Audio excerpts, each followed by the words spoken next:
Thank you for tuning in. Another episode here of Sports Tate. It has been a while. There's been a lot going on. The main thing I want to talk about today is going to be the ongoing issues with the labor negotiations with the NFL, as that has been such a roller coaster ride. There's a lot of facets that I'd like to get into with that here on this episode this week. Some items that I feel like may have been bypassed and not really given the due attention in the media. The first thing I want to talk about is kind of the way the news broke regarding a proposed CBA that seemed on the surface like it was a positive net gain for everybody involved. Everybody involved being the owners on one side, the players being on the other side. There was a lot of news and notes being released about increased pay and more guaranteed spots, and I'll get to that a little later on as well. The first thing I thought when this was released, though, and the ensuing fervor, because to most people this is simply something to get more football. They don't care what's really involved in it. They don't care who wins or whoever thinks players won or whoever thinks the owners won. They don't care. All they care about is their football going to be on TV come August and September later this year.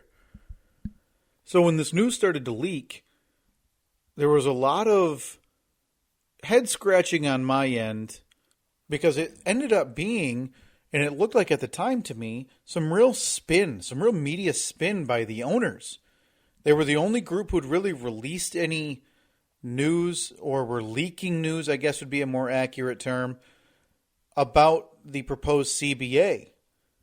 The headlines you were reading, or hearing, whether it be on sports radio or TV or websites or social media, was an increase in the funding pool up to 48%. Remember a headline saying this would be the highest shared revenue amount for any of the major sports labor negotiations. And I thought that was a weird way to phrase it. And in hindsight, it makes a lot of sense because what was happening was the owners wanted a deal done. Why they felt the need to make it urgent, I don't know. I guess the fear of another standoff, essentially, and a work stoppage next year. And really, their gravy train and their money coming to a halt was pretty overwhelming. But then the news started coming in, well, they're going to increase some roster spots. It's going to be 55 now instead of 53. They're going to increase the practice squad membership up a couple of spots too, and those are guaranteed salaries. They're going to bump those up a little bit too. And then the big one was that they were going to raise the minimum salaries anywhere between $90,000 and $100,000, I believe, was the reported amount. Which for 2/3 of the league is a big deal. 2/3 of the league makes minimum salary right around there. So to hear a 20% pay bump, I think it had the desired effect. It ended up being, from an outsider's perspective, for me watching it, a pretty heady play for the owners to start leaking this information. All of these positives, more roster room, more people getting jobs, more money for everybody around, all of these positives, and all the poor old owners wanted in return was a 17th game. That's it. Just play one more week for us and look at all of these things you can provide to your teammates and to your fellow players. More money, more security.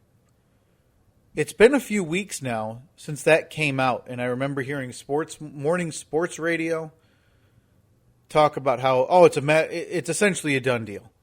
This thing's going to be wrapped up in a week. The statement that they were making on national syndicated sports radio was they really want a deal in place by the combine, which, if you follow the NFL, if you've been following what are referred to as the underwear Olympics, you know that's come and gone now. And now that there's been some time to give a little more scrutiny to what's actually proposed for this labor agreement, it doesn't seem like such a slam dunk anymore. In fact, I don't want to puff my chest out, But I believe on an earlier episode of Sports Take, I said I thought there was going to be a work stoppage. After reading everything about this CBA, I don't think there's anything in there to dissuade me from that idea. The more I've read it and the more I've read player reaction and team representative for the union reaction, I don't think this thing passes. Now, all they need is a simple majority. One vote more than the minority of all 2,000 plus players, and this thing is locked in for 10 years. And in 10 years, they'll go through this whole song and dance again with more record TV deals and more money than ever before, than there is even now. But they have to get there first. Now, there have been some positive gains. As with any labor negotiation, things go, there are positives, there are negatives. Now, the players aren't going to get everything they want. And I was wildly off base in thinking a big sticking point in this CBA negotiation was going to be guaranteed contracts. That's the most stunning omission to me I've ever encountered. You have hockey, you have baseball, you have basketball. The other three of the four major sports all have guaranteed professional contracts. You sign a deal tomorrow for 3 years, $30 million, and if you're cut the following day, that money's still coming to you. Salary cap ramifications, all that other stuff, doesn't matter. That contract was signed. It's going to be held accountable to both ends. They're paid. NFL, it's not like that. And I've talked about that before. It's the most baffling thing I've seen in sports, that the most profitable league in terms of television, the most widely attended, widely viewed on all aspects of media, gives the least to its players in terms of guarantees. While there are cases of players going broke and bankruptcy and having all issues after they leave sports in the other major sports, football is almost known for it. You hear that stat that the average NFL career is about 3 years. And I mentioned earlier that almost 2/3 of the league is based on a minimum salary. If you make the league for 3 years at minimum salary, it's a little over $1.5 million. Take out your percentage for your agent. Take out if you have a manager. Take out your taxes. Now, granted, nobody's moaning and bemoaning the idea that, these poor players, these poor 26-year-olds with $800,000 in the bank. That's not the point. The point is that for whatever reason, football forever has gotten away with this, players being second fiddle. And I don't know if there's a future negotiation in 10 years. If this CBA ends up passing, it feels like guaranteed contracts weren't an issue this time around. Eventually, that's going to have to come around as more instances of players signing deals and then being cut the next offseason seems to happen every year. There's always an eyebrow raiser before even March comes around about veterans being cut a year after they signed a deal with all that fake money that you read on the bottom line of ESPN or that you read on the websites or social media. 6 years, $40 million, and you go, whoa, hey, that's a lot of money. And then you realize that in actuality, it's only about $18 million, and the player got cut 1 year later.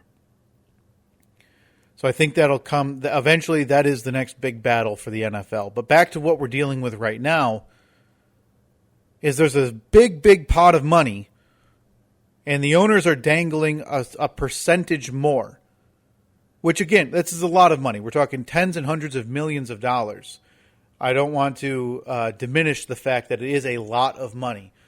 And then the Players Association can disseminate that to post-career health benefits, to pension plans, and improving care for retired players already. That's a positive. But what we're doing, in this case with the players, is giving the owners the only leverage players have left.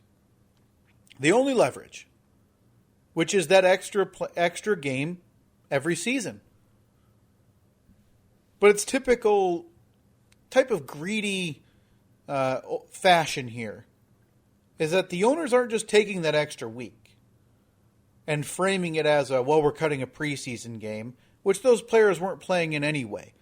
That's not a net zero for the players. There's still that's another week. Most players playing in week 17 right now and will be week 18. We're not playing in week 4 of the preseason. But they're not only including that extra game that the players have to play every season. They're also including another wildcard game every weekend. One more team makes the playoffs. Hey, that's a positive. I generally like more teams. As a fan, I enjoy more teams making the NFL playoffs. I want to see more teams compete. I want to see less teams tanking. And if there's another playoff spot, less teams are inclined to give up and just shoot for the bottom of the draft order in order to get the best player. So the owners are already gaining 16 games by adding this week 18. 16 games. And then they add one more team to the playoffs in each conference. Which, again, to the fans, seems positive. But to the players, if you now make the playoffs as a number 2 seed, you're now playing an additional week. It might not seem like a lot, and a lot of those players, obviously, you're competing to win and get to the Super Bowl. I get that. You're just adding more television money to the owners for when these TV deals come up in a few years, and you're going to see the numbers when Fox re-signs with the NFL or CBS or whoever it is that ends up signing the Sunday games. The numbers are going to be eye-popping.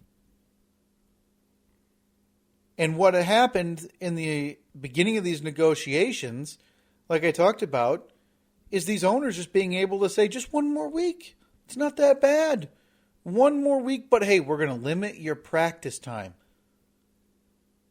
They're going to cut an hour a week, something like that, some minuscule amount out of pads so you don't have to be fully dressed and hitting more. I don't want to come off like I'm thinking the owners don't care.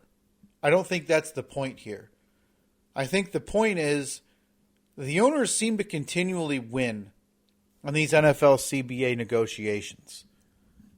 Everybody can make money hand over fist, and they do in these leagues. They do. But it absolutely stuns me how the NFL owners seem to get more and more every time. More and more. So the news cycle started to change a little bit after more news started leaking out. I think the first bit of sentiment that came out that seemed to raise eyebrows on the internet was the idea that adding an additional game would give you an additional paycheck up to a max amount. And again, we're not throwing a pity party for the J.J. Watts of the world or the quarterbacks making $35 million. I don't want it to come off as a pity party. So they max these game checks for an additional week at $250,000. Meaningless to them. In their $35 million salary, 1/17 of that, I'll let you do the math. This proposal's coming up about 10 times short for some of those players. While they squashed that, they went back, they ironed out a few things, and they seemed to get that under control. They said, that was a mistake, we'll wipe that right out. But I think that caused a little bit more of a discerning look among team reps and among the actual player pool who eventually is going to vote on this. Now, this seems to be taking longer and longer and longer than anybody anticipated just to get to the player pool for a final vote. And the longer it waits, I think the more negative news is going to come out. This isn't a thing where the more news is going to be positive for the owners. It's always a bit of a head scratcher whenever these things come up and you see whether it's tweets or whether it's reaction from fans or whoever saying, I can't believe these players are arguing for more money. Oh, I just can't believe it. We pay their salaries. What are they doing? In the case of millionaires versus billionaires, it's got to be pretty hard to side with the billionaires. Yet here we are with a fan base of a sports league that's so seemingly selfish. They don't care. I would argue 30 out of the 32 owners in the NFL are faceless. Maybe 29. You got Jerry Jones, you've got Robert Kraft, and you've got whoever the owner is of the team you follow. Other than that, they're faceless. People can't accuse them of being greedy. They see those players every Sunday. They follow those players on social media. They have meet and greets. They're buying tickets to see the players. A lot of people don't know the owners. Now, granted, I don't know how this final vote is going to shake out. All I'm saying is that I think as the increasing sentiment here grows in a negative light, I think it's less likely to pass. And I think it's more likely that they're going to have to continue negotiations, which the owners have already pushed back on and said they're done negotiating, which is a bold move. A bold move. I know they've been going on for a while, negotiations, but a bold move to say you're done, this is the final offer. Especially after you see the news that the player reps voted to send it to the full player pool. Now, the way this works is the overall leadership of the NFL Players Association negotiates this deal with the owners and their representatives. Once that is agreed upon among the leadership, it's sent to team representatives who get a full rundown, and then they vote. And now typically you want 2/3 of those people to vote yes.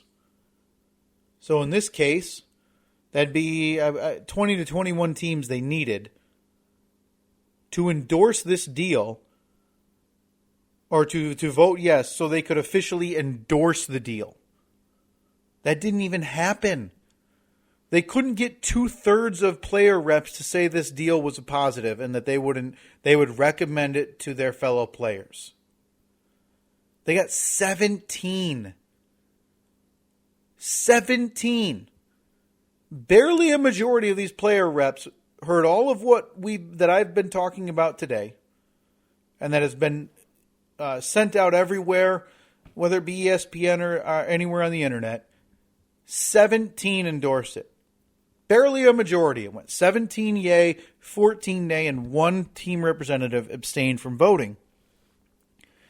And I don't know that this is the case with everything, but boy, it seems like the minority voices have been louder since then than the majority voices. There's been statements released by player reps for a lot of teams who have voted for the deal and who voted against the deal, but the ones who voted against it are prominent names. We're looking at Richard Sherman, one of the best cornerbacks and defensive backs of our lifetime, and definitely one of the most outspoken players of our generation. You're looking at Aaron Rodgers, who a lot of players look up to and respect, voting no. Not willing to pass this down. I don't know how a full player pool vote would shake out. There's a lot of things to be learned more about this. But there's also some simple fixes. For whatever reason, the NFL decided to only go down to a 3-game preseason, which, like I said, to me, that's an eye roll. It's meaningless. Nobody was attending that 4th game. Hardly anybody was watching those 4th games. And nobody of import was playing in those 4th games. Now, I know the roster spots 45 through 53, a lot of those were being decided in week 4. And I get that. I don't want to minimize the idea that there are people fighting for their careers and lives and a paycheck in that week 4. So they make the idea to cut it down to 3. Yet add a week. So the season's going to be the same length. There's no real gain like we talked about. The simplest solution here, because a big sticking point is 1 bye week. It's already bad enough if you're a fan of a team or, well, if you're a player on a team and your bye week happens to be week 4. You've got weeks 5 through 17 now with essentially no rest.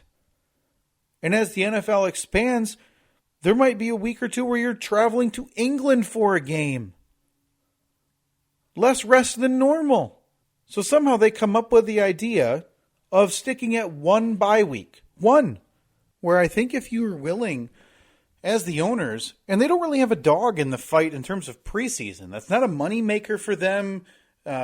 Coaching staff probably likes it, but on the executive end, I don't think it's a real positive for them for any reason to keep more than they need to. I think if you cut the preseason down to 2 weeks, expand your regular season to 17 games, and give an extra bye week somewhere in there.